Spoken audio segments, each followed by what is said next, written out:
Сообраќајниот хаос, особено во центарот на градот Кочани, ќе го решава со воведување на еднонасочен сообраќај.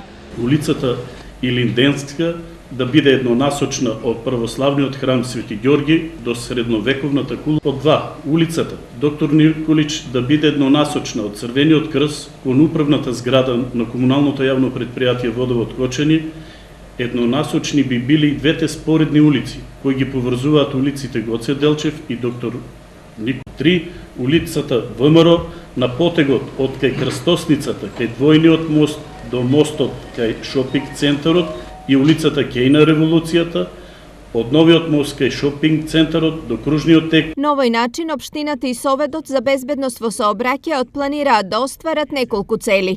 Ќе добиеме зголемен капацитет кој што зависи од локалните услови, например од дистрибуцијата од претходно двонасочниот сообраќај, од ширината на улицата и движењата во спратувањето на крстосницата. Потоа ќе добиеме целосно користење на бројот на сообраќајните ленти. Ќе добиеме по-безбедно пристигнување на паркираните и на бавните возила.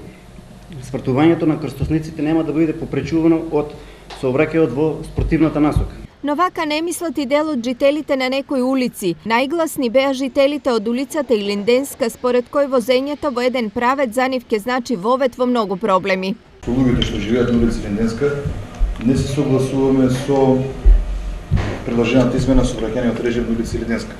Поради тоа што, како што го наведе Кире забелешките, дека имаме повеќе тесни грла на улицата, имаме тесни грла на улицата, но како што наведе исто Кире, ние се согласуваме со тоа дека поголем дел на улицата, значи, стават се дрва.